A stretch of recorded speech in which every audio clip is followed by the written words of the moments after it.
Yeah. Good morning, everyone. Yeah, let's hear it for the Unity Band. All right. Just coming up with a jam on the spot. That was awesome. Welcome to Unity of Boulder, everyone who's joining us here in-house, everyone who's joining us online. We love spending time with you every week, so thank you for joining us. Today's speaker is going to be Jack Groverland, our Minister Emeritus. Santisha is still on a much-earned vacation in Italy. I just spoke with her this morning. She's having a wonderful time with her girls, and she will be back next week as our speaker at the 11 a.m. service. So let's all wish her some more fun while she's getting to enjoy herself. Few events upcoming here at Unity of Boulder. Next Sunday at 12:30, we are going to have a prayer partner team training.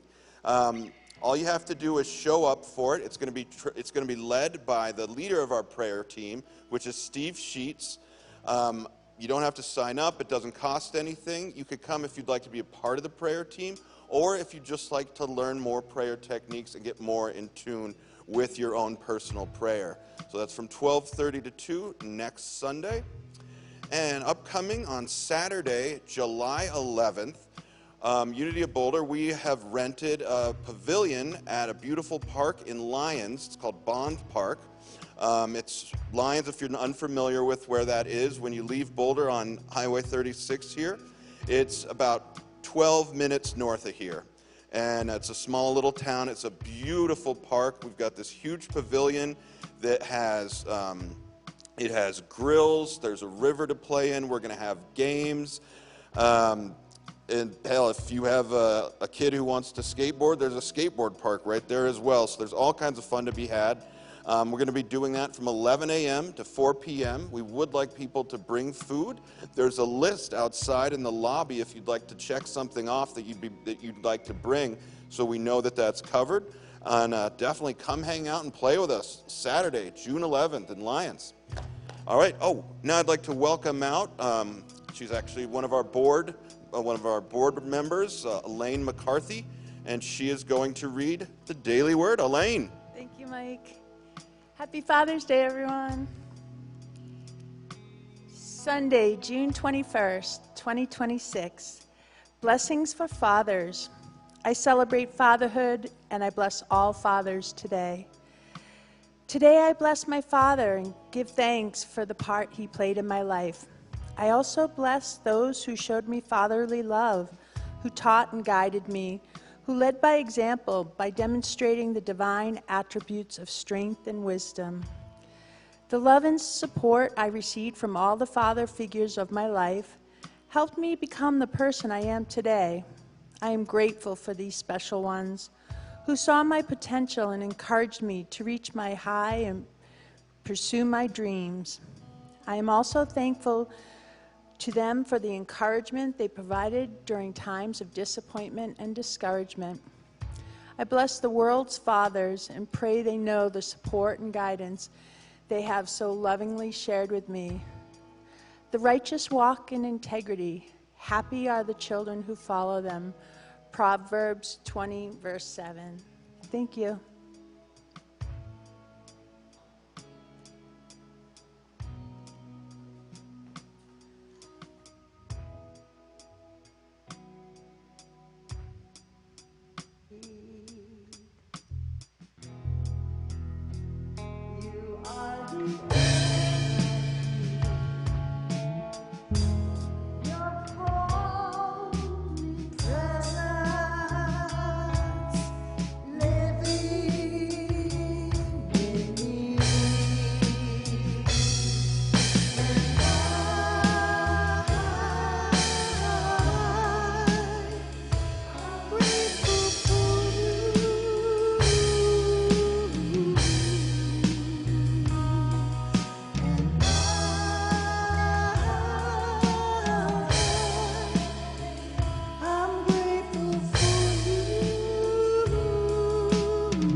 Take a moment and fill out a prayer request for your loved ones who are in need of of good thoughts and healing this morning, and Lisa will collect them as she walks around.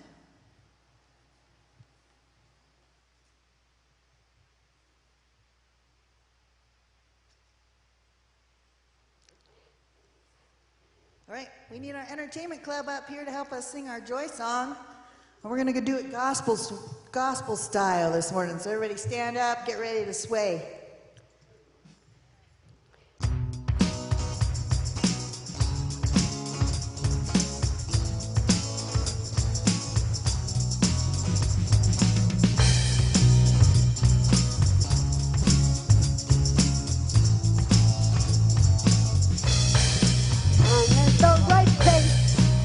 At the right time, I am just where I am supposed to be. I'm at the right place, at the right time. I am just where I'm supposed to be. I'm at the right place, at the right time. I am just where I'm supposed to be. I'm at the right place, at the right time. I am just where I'm supposed to be. Oh, my soul is welcome here. My soul is welcome here. I am getting a message loud and clear. My soul is welcome here. I'm at the right place, at the right time. I am just where I'm supposed to be. I'm at the right place, at the right time. I am just where I'm supposed to be. I'm at the right place, at the right time. I am just where I'm supposed to be. I'm at the right place, at the right time. I am just where I'm supposed to be. Oh, my soul is welcome here. My soul is welcome here. I am getting a message loud and clear. My soul is welcome here. Oh, my soul is welcome here. My soul is welcome here. I am getting a message loud and clear. My soul is welcome here. I am getting a message loud and clear. My soul is welcome here. You're awesome. Okay. Happy solstice.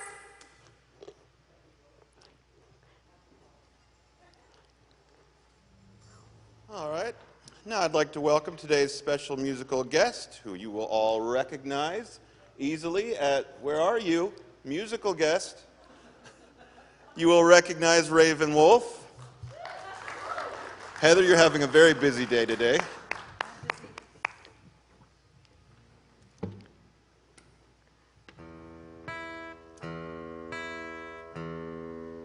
You got time for this? You all right? I have a couple minutes.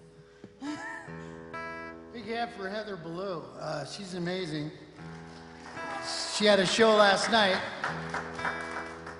She was up in Netherland about 9,000 feet, singing like a bird. This is a song off our second album, a song I wrote 40 years ago. If you want me to, Seattle Love Song.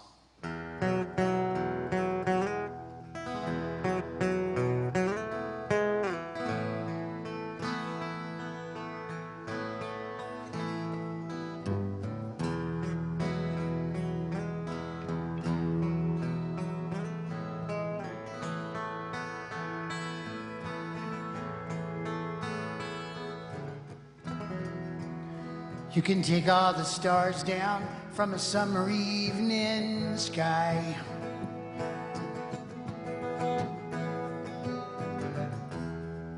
Wouldn't even hold a candle to the fire in your eyes.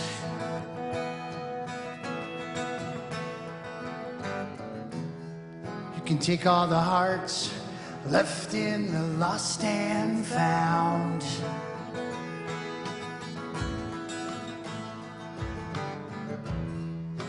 Wouldn't even hold a candle to the loneliest heart around.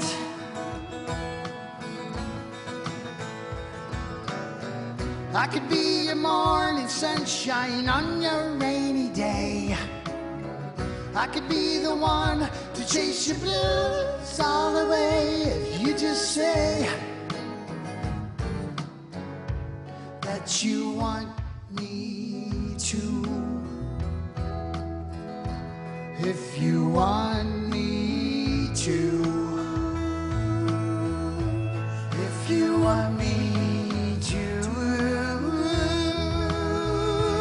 If you want me to.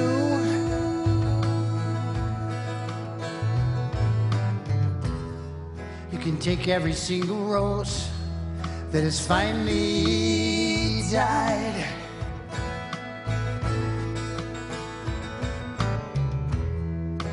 Wouldn't even hold a candle to all the tears you've ever cried, cried, cried.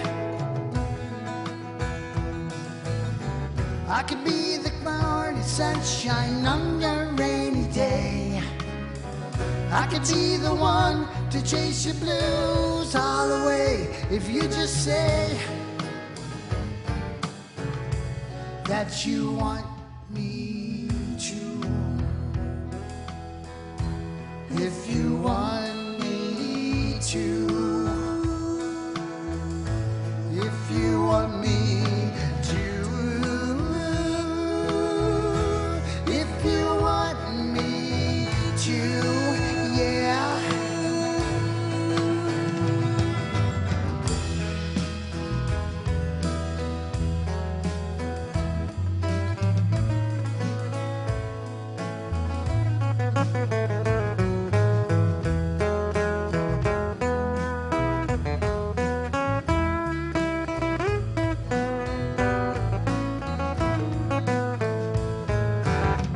I could be the clown when you're feeling down. I could be the one to chase your love all around the town. If you want me to. If you want me to. If you want me to. If you want me to, yeah.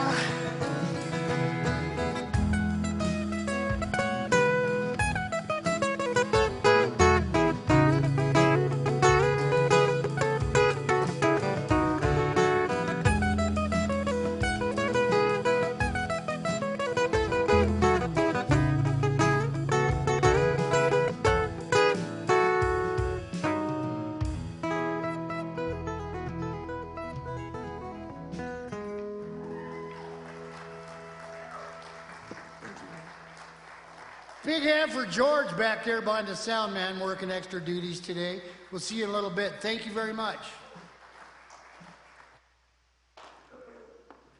Thank you, Raven Wolf. It's always a pleasure to have you. Thank you, Jack. Okay.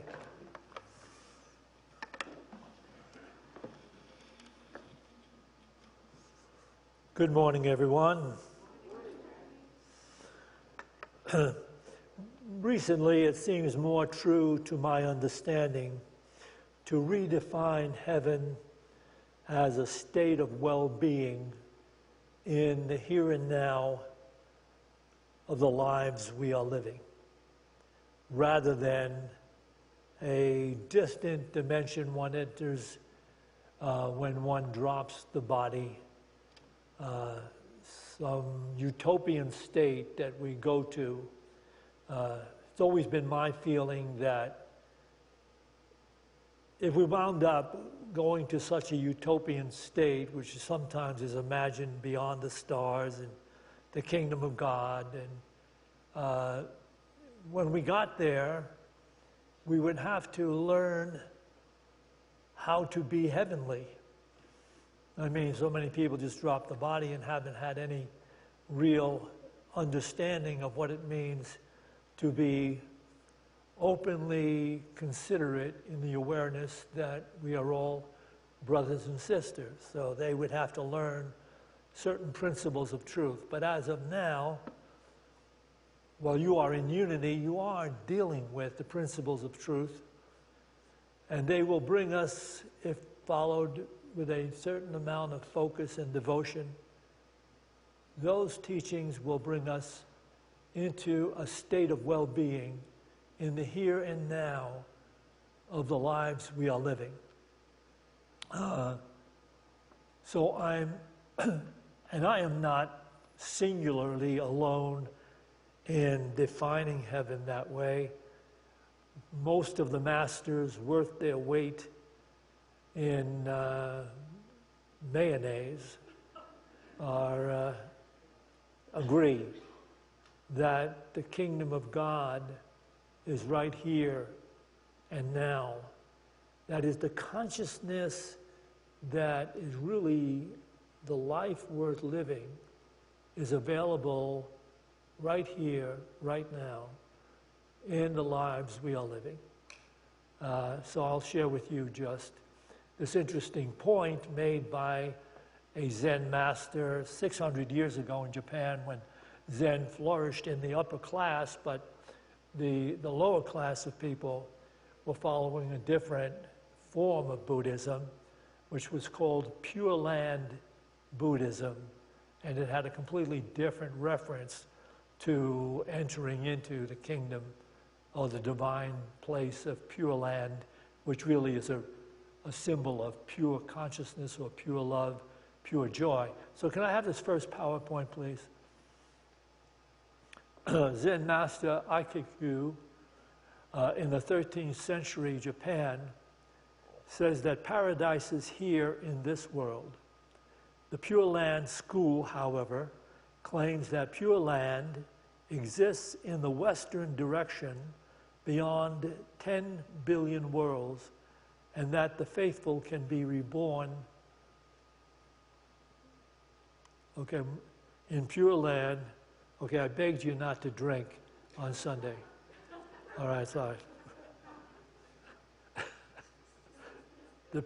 The faithful can be born in Pure Land only after their death.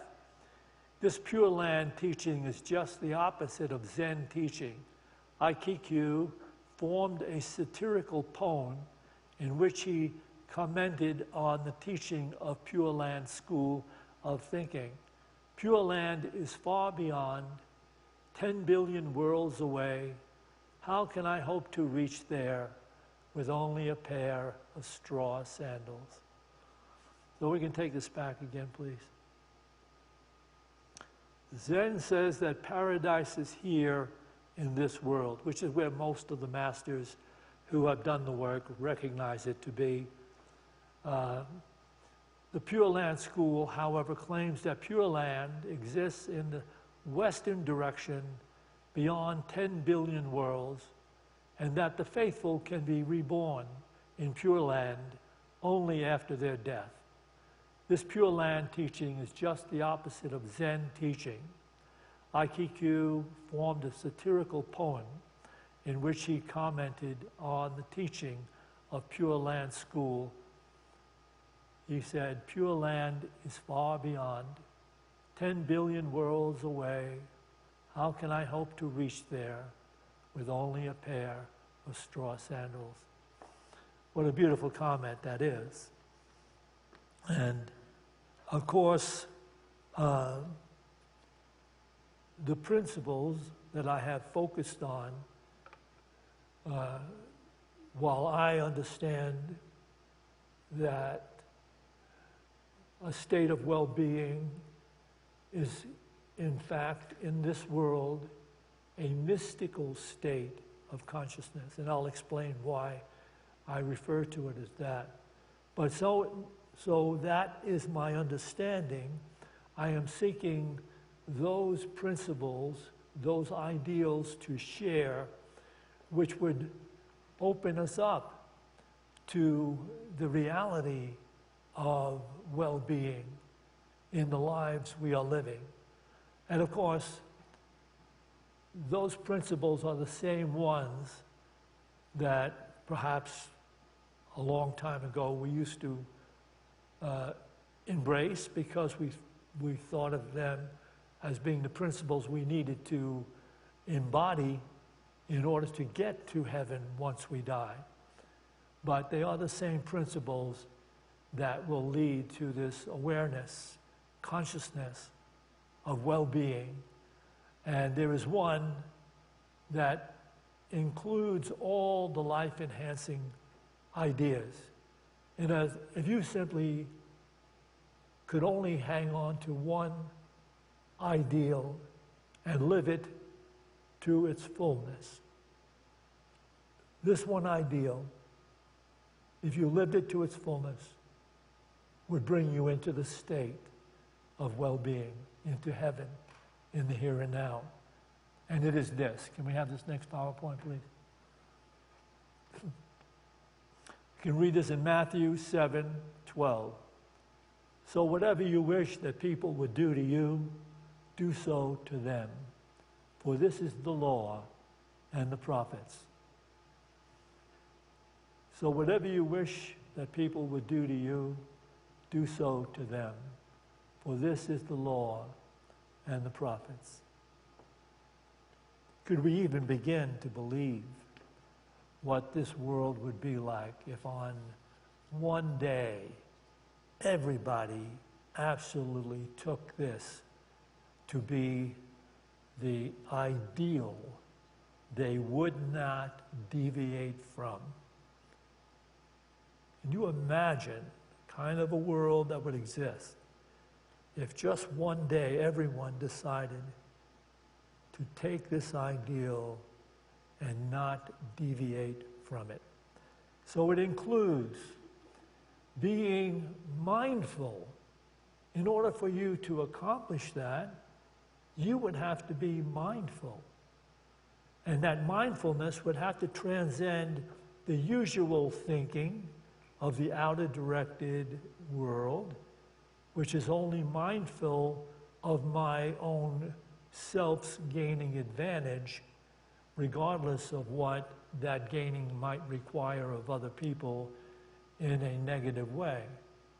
So the world, for the most part, has a lot of that going on, where there's only me and the things that I desire to get for myself, without a regard of how would that affect anything or anyone else.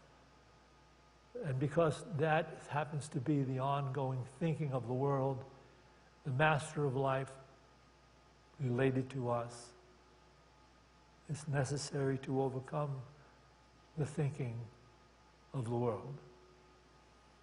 And by the way, that's all unity is involved in. You know, as we've gotten withdrawn from all the principles of the religious, so many of them dogma, that doesn't really equate to having us become more clearly mindful of what establishes the healing, life-enhancing ideas. We've come a long way, and we embrace it right now in unity where we are. So this ideal being expressed, applied, leads to the state of well-being or heaven in the here and now. But it is not an easy ideal to fulfill. It requires a practice that in the beginning it goes against the limited, conditioned thinking, especially in the Western culture that we were born in, raised in, and educated in. So you need to, as we go along and you listen to these truths that are being shared here, you need to be asking yourself, well, I don't see how that could be accomplished.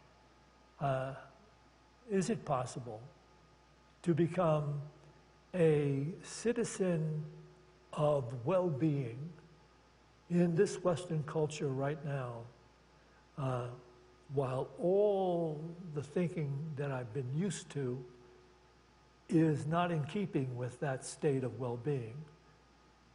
Is it possible to transcend my own limited, conditioned thinking in which I have lived and educated myself and carried on my life?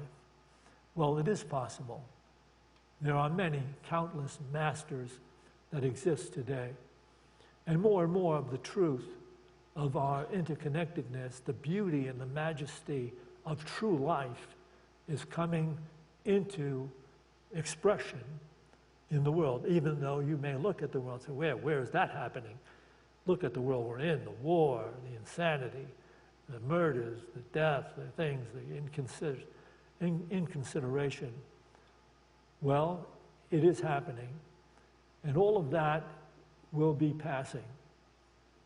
And we only have to know this: as I am capable of becoming mindful of the truth that frees me from the thinking of the world, I will enter into a completely different dimension of experience in the here and now, where everything that I will be involved with will actually be relating to me the same harmony, the same peace of mind, the same consideration, the same kindness that I am seeking to express. For some of you, you have to ask the question, do I believe that that is the way into this kingdom that Jesus Christ said is in my midst, is within me? You have to ask yourself that question, because I know some of you are not in a state of well-being. And you keep wondering why you're not in a state of well-being. And then there's so many limited ideas that come to mind. But that is a question that somewhere you have to answer. And everyone that answers that question, honestly, will come into realize what I'm sharing with you as we go through this talk today.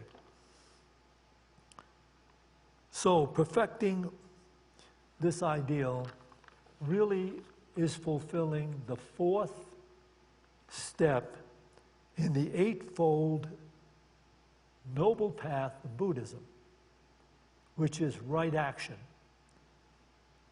In other words, so we're embracing this divine consciousness of well-being, and it brings us into then making right action decisions, and which is what we should be seeking in the lives we are living. The big question is, though, how do we know when an action is going to turn out to be the right or correct action we take? Right action is not determined by the outcome of the action. It would be interesting if someone really had the prescient knowledge to know whatever decision that one made, it would have these outcomes. That would be prescient, that would be psychic, that would be somewhat phenomenal. But since we don't have that, there has to be another measure of the ideal of right action. And I want to give you a case in point about right action.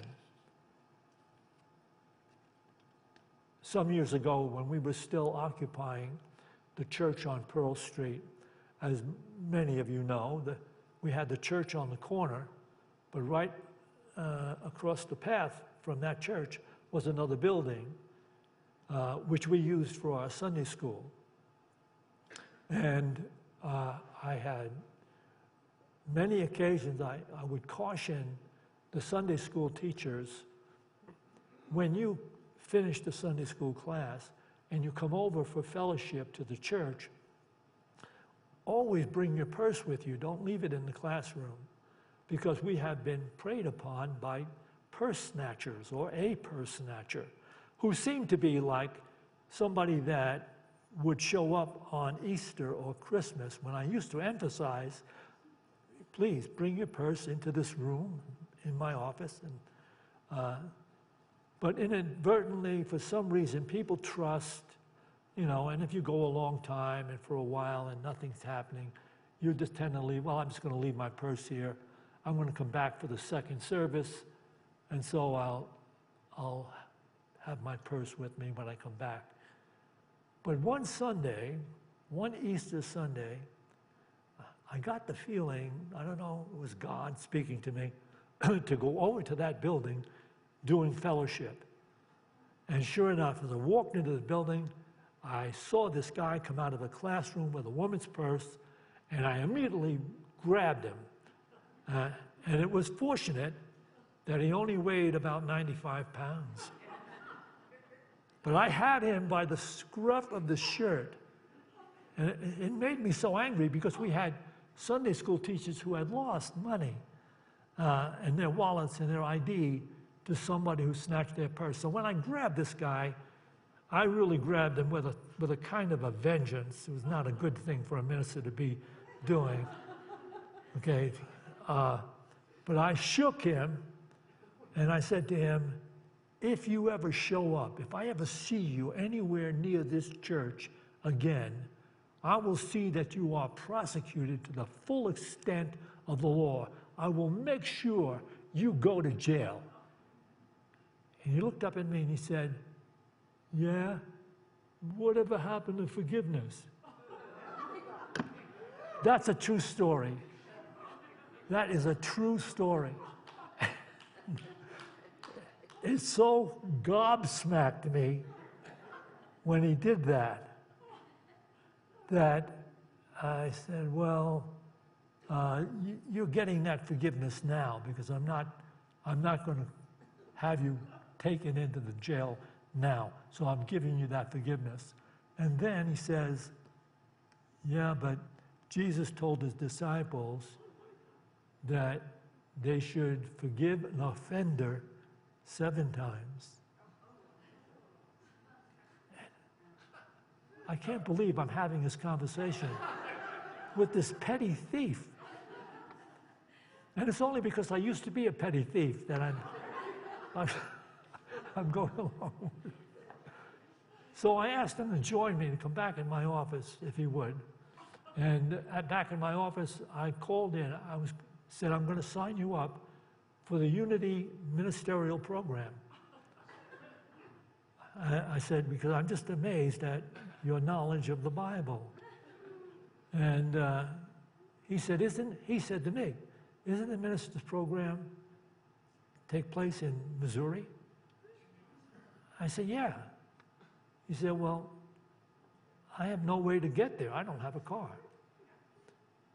And I thought to myself, I have really slipped into this thing of wanting to do right action. And now this guy is holding this concept that I almost am obligated to follow. It's Jesus. And while I'm there contemplating, what am I going to do about that last question he asked? He says to me, he's sitting in my office. What would Jesus do? And I'm stuck. I've got to buy the guy a car.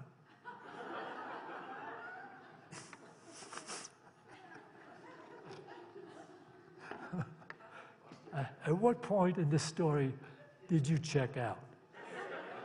At what point did you know you don't believe this? Okay, let me set you straight. The truth is, I did catch a guy, a purse snatcher, and I did threaten him with being prosecuted to the full extent of the law, and he did say to me, whatever happened to forgiveness? But that's where it ended. Okay? I'm just having some fun. Sometimes when I think of these things, I know it's necessary for me to test the credibility of the congregation. You know. You failed. You followed the story all the way to the end. What? What happened? Look at you followed it too. What? Oh yes, I let him go. Absolutely. It was Easter. It was Easter Sunday. No, he didn't walk away with the purse. I did.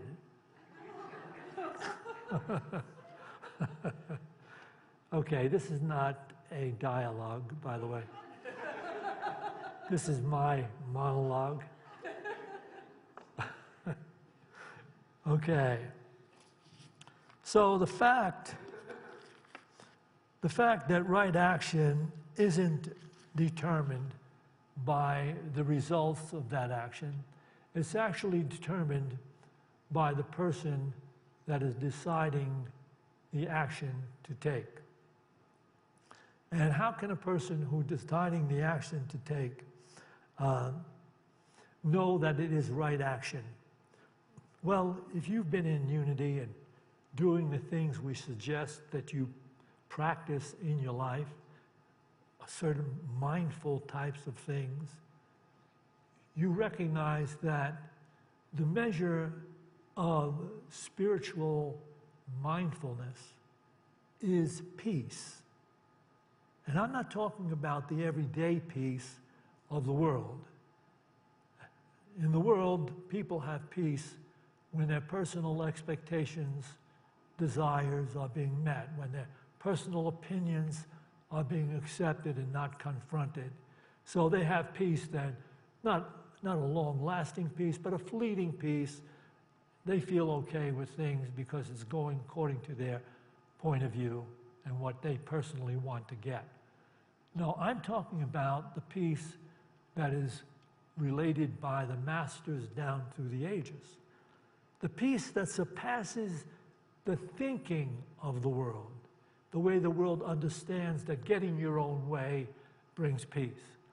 The real peace is mystical.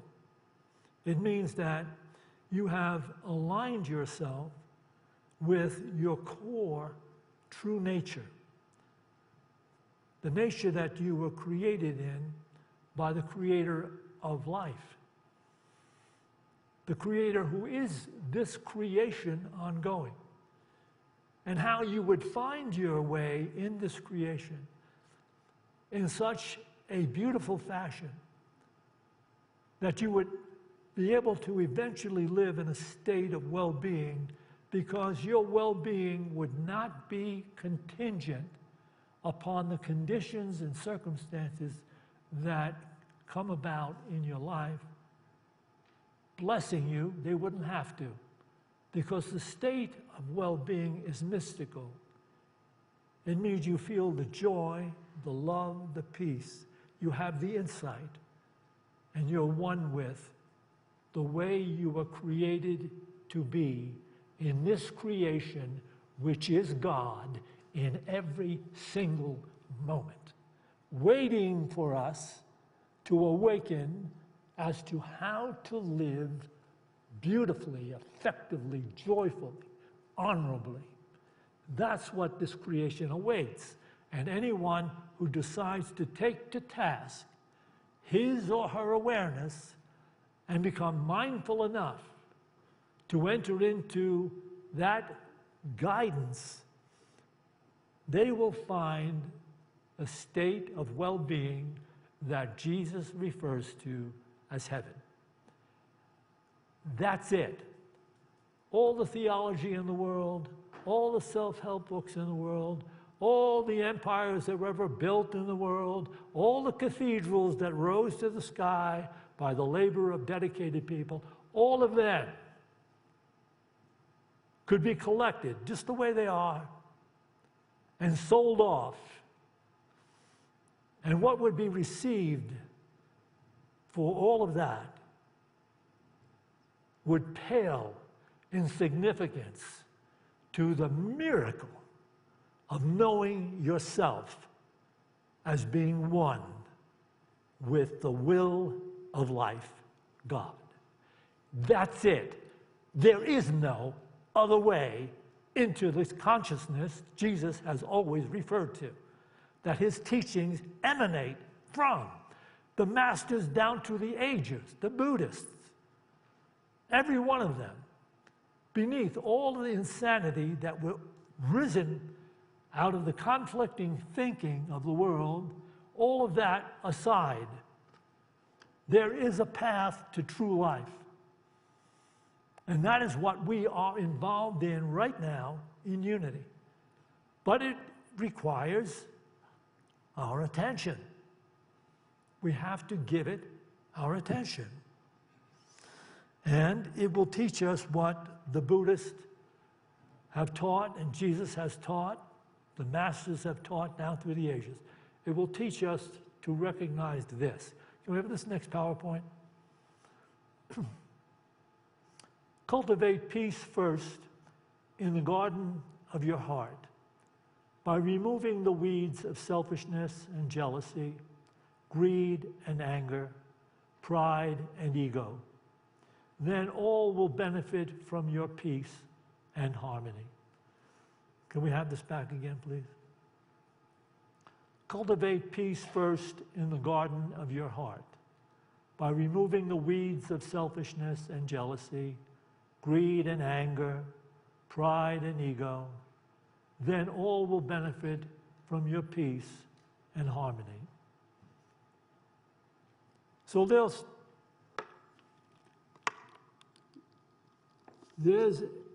a division right now in this gathering.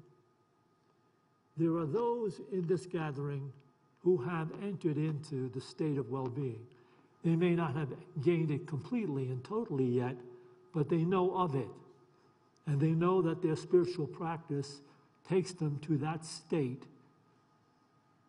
But there are those out there today that have no awareness whatsoever of the state of well-being. Oh yes, they may have attended unity for a while, but just like the people that attend other churches, they're here for other reasons. And some people are here to make business contacts. Some people are here to see if they can find girls or guys that will fit in with their dream of the perfect relationship. And whatever, you have all these ulterior motives. But in any case, there are those who are here that maybe on a fleeting moment have known well-being in their life, but a really fleeting moment. Maybe at some point when they saw a sunset or a sunrise or something, but they don't know the majesty of God consciousness. And so they're here for ulterior motives, and they're not here seriously. You have to ask yourself the question, do I practice the ideals that I have been privileged to see, listen to, and experience, not just in unity, but by any masters and teachers? Do you practice mindfulness?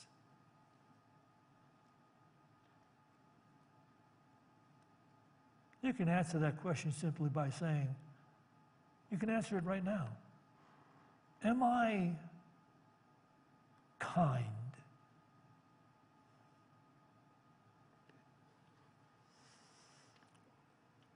So, a disciple involved in cultivating the consciousness within that gives rise to right action isn't opting out of his or her physical existence, but is merely establishing a personal priority for decision making. I'll read that again.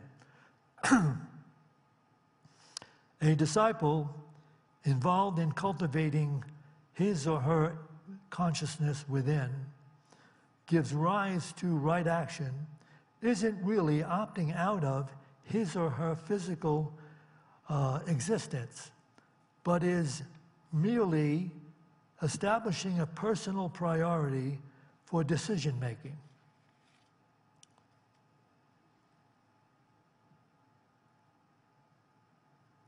In his first prayer, in his final prayer, Jesus said to the Father, the creation, the existence of the intelligence that wants us to know it, said, I don't pray that you take my disciples out of the world. Just keep them from the evil that the world is still struggling in.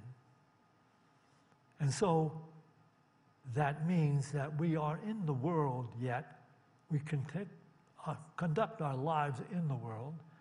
We have the work that we do, the professions that we follow, the dreams, the aspirations that have to do.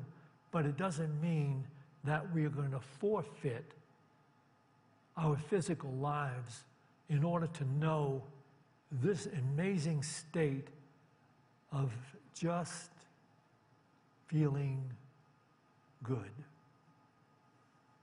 well-being. We don't forfeit our physical lives to enter the enlightened state of well-being. In fact, Eckhart Tolle, the master today, speaks to it this way. Can we have this next PowerPoint, please? In his book, Stillness Speaks, on page 41, to have your attention in the now, and you can exchange the words well-being, you're present in the now, is not a denial of what is needed in your life. It is recognizing what is primary. Then you can deal with what is secondary with great ease. It is not saying, I am not dealing with things anymore because there is only the now. There is only God. There is only the Spirit. There is only the truth of Spirit. No. Find what is primary first. Find that state of mindfulness first. And make the now into your friend, not your enemy. Acknowledge it, honor it. When the now is the foundation and primary focus of your life, then your life unfolds with ease. Can we take this back again, please? I'm going to exchange some words for the now, because some of you are probably not familiar at all with Eckhart Tolle's entire spiritual approach to enlightenment. To have your attention in the state of well-being is not a denial of what is needed in your life. It's recognizing what is primary, making it the priority, the state of well-being. Then you can still deal with what is secondary with great ease. It is not saying, I'm not dealing with things anymore of the world because there is only the state of well-being.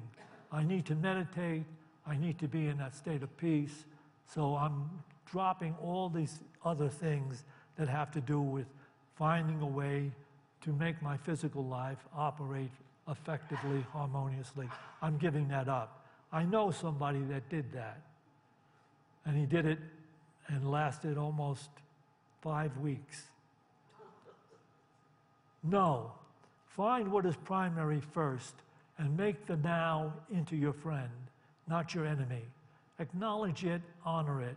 When the state of well-being is the foundation, when mystical peace is the foundation, when your willingness to step beyond your personal desires, dictates, and demands and be kind anyway. Just say, this time, I will serve that which is life. I will serve that which is the will of God. I will do it. And then, with that primary focus, your life will unfold with ease. I'm not saying that because I took it out of somebody else's book. I didn't learn that in ministerial school. I know that as a fact of the life I live. We're going to take a few moments for meditation together. Begin by taking a couple of deep breaths. As you release your breath, release any particular cares or concerns that you may be harboring. And for these few moments, I want you to become keenly aware with me that breathing is a miracle. Breathing is a gift. Remembering to breathe when there are limited conditions, circumstances confronting you. Remembering to breathe and allow the moment from deep within to reveal to you how to sustain that peace, that consciousness of well-being. Remembering when confronted by conditions and circumstances that seem to be beyond what you can cope with even, to pause, be still, open, and allow the intelligence of life to whisper to you what is now most appropriate, most necessary, most healing. Be still and know the presence of God.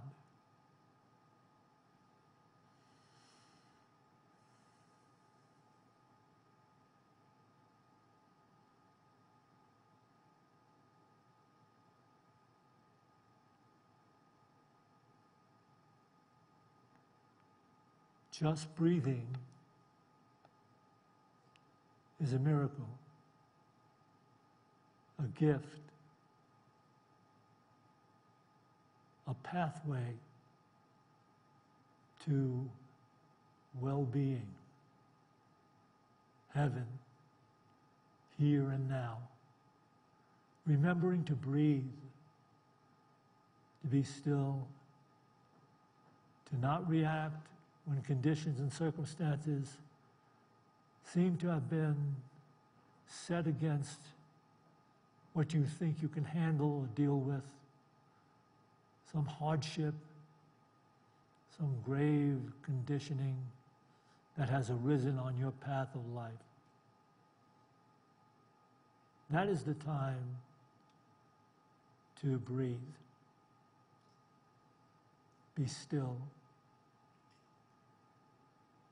And turn within and listen to the quiet, guiding whisper of your core nature.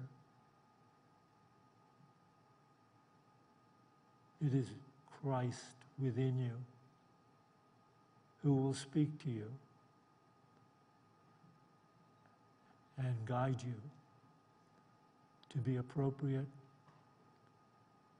to be awake and healing, and to know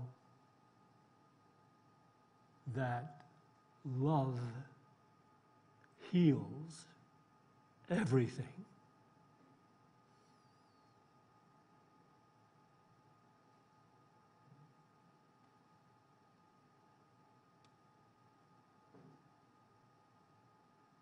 Just take that as your mantra right now.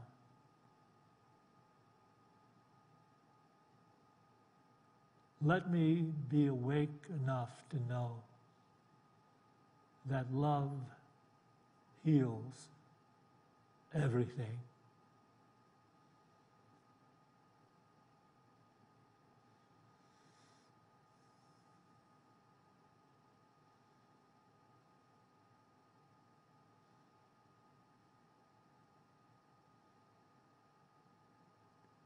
Let me be awake enough to know that love heals everything.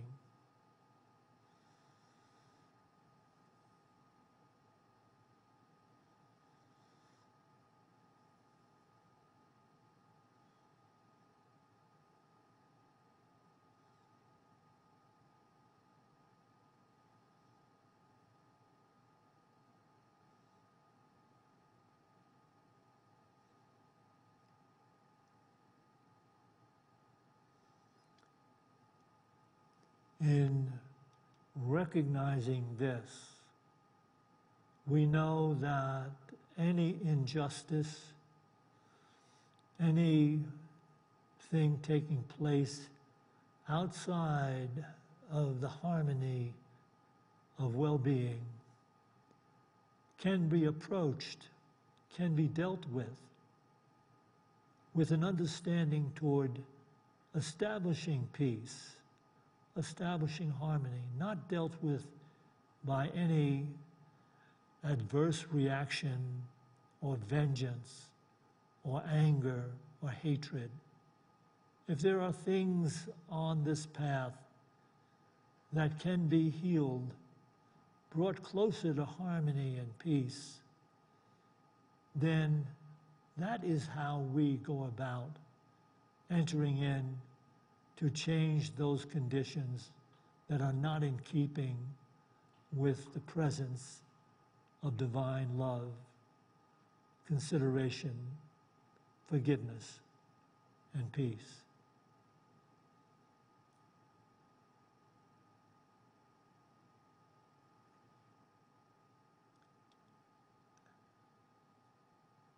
And so now we go forth from this meditation knowing breathing is a miracle.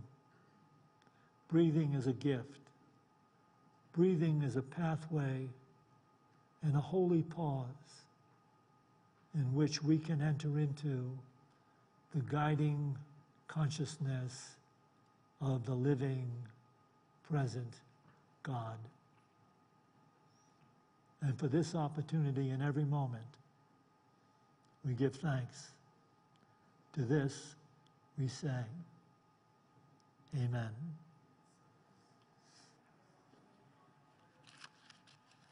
We will take an offering for unity now. Can we have the lights up in the sanctuary, please? Those of you that are watching us on the screen, if you're tuning in, you're seeking to understand the divine principles that expand the way we live our lives. And you would be better off if you know that in giving you will receive more and more and more. By somehow making a gift to Unity of Boulder. You can do it by going to unityofboulder.com and you can swipe the scroll, the QR code. So think about doing that. It will enhance your understanding of the things you are seeking. And here we can bring into our hands those gifts we'd like to make to Unity today. And we can bless them with this prayer. Divine love, through me, blesses and multiplies all that I have, all that I give, and all that I receive, because I give. And so it is. And we have Raven Wolf to share their music with us once again. Thank you for that, Jack. You are welcome.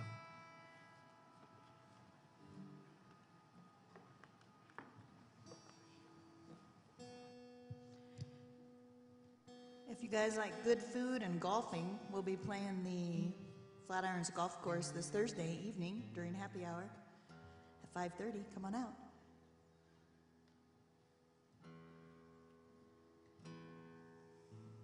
I wore my favorite shirt. It's full of bears. We've had a lot of bears in our neighborhood lately, so we've decided to do a Guy Clark song called Bears. Lyle Lovett recorded this. What album was that on? Step Inside This House. Step Inside This House, Lyle Lovett. This is Bears.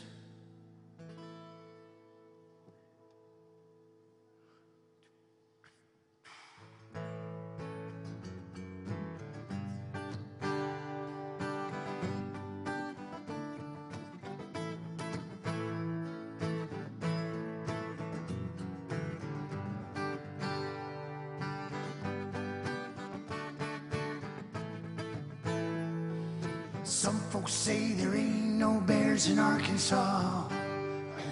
Some folks never seen a bear at all. Some folks say the bears go around eating babies raw. Some folks got a bear across the hall. Some folks say the bears go around smelling bad. Others say that a bear is honey sweet. Some folks say this bear's the best I ever had. Some folks got a bear across their feet. Some folks drive the bears out of the wilderness. Some to see a bear would pay a fee. But me, I just bear up to my bewildered best. And some folks even see the bear in me.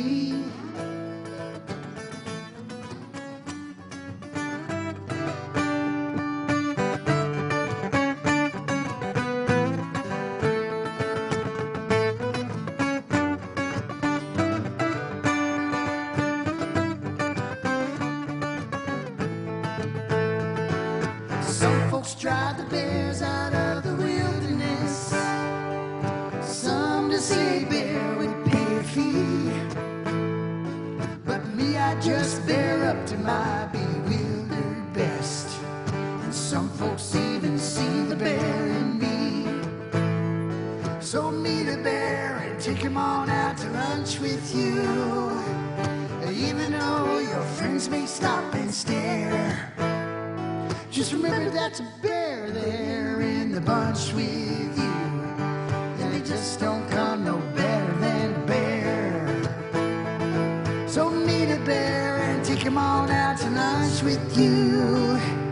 Even though your friends may stop and stare, just remember that's a bear there in the bunch with you. And they just don't come no better than a bear. No, it just don't come no better than, no, it just don't come no better than, no, it just don't come no better than a bear. Thank you. See you Thursday.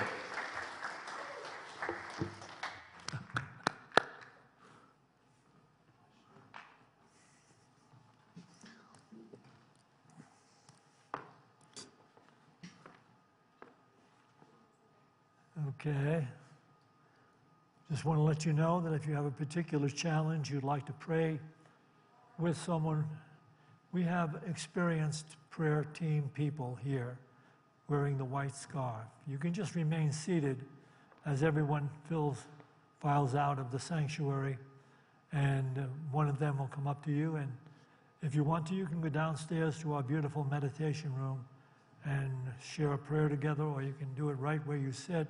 If it's quiet enough, sometimes people hang out in the sanctuary, so it's a little better to go downstairs to the meditation room. All right. Cinticia will be back in the pulpit next Sunday after taking 10 beautiful days of R&R, and she's got wonderful good things to share with you. You'll want to be here for her return talk. And as I said, I don't do the group discussions at Cinticia's service. I do the discussion after my 9 a.m. service. So, but fellowship is available to everyone who wants to have a cup of tea, maybe a cookie or some refreshments through these doors. We do have a group in the back, and we have a leader for it, so it's right over in that corner. Okay, all right. They picked a leader that will lead the discussion in that corner, so you can stop and still have a discussion over there. Fantastic. That's great. Okay, we're going to close with "Let There Be Peace on Earth."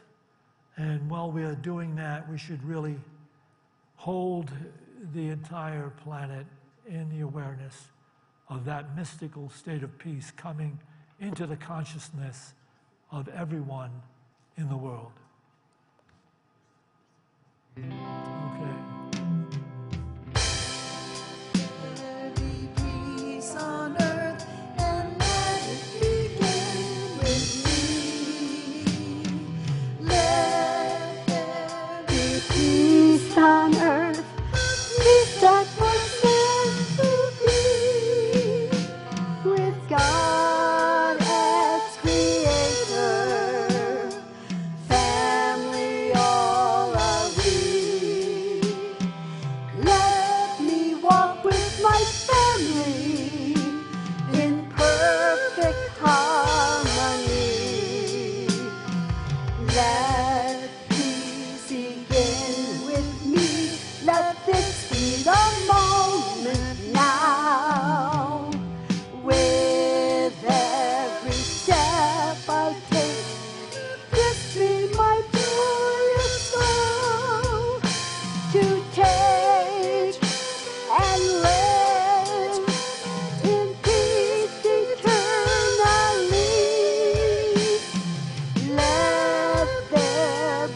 let the Spirit run my life, and my heart is open wide. Yes, I'm only here for God. No more struggle, no more strife. With my faith I see the light. I am free in the Spirit. Yes, I'm only here for God. I release and I let go. I let the Spirit run my life, and my heart is open wide. Yes, I'm only here for God. No more struggle, no more strife. With my faith I see the light. I am free in the Spirit. Yes, I'm only here for God. I release and I let go. In the Spirit. Let the Spirit run my life. And my heart is open wide. Yes, I'm only here for God.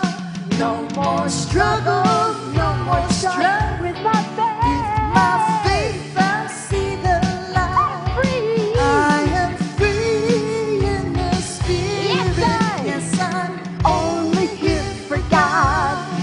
Yes, I'm only here for God.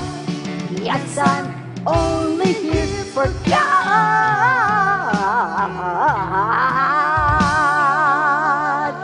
Yes. See you next Sunday.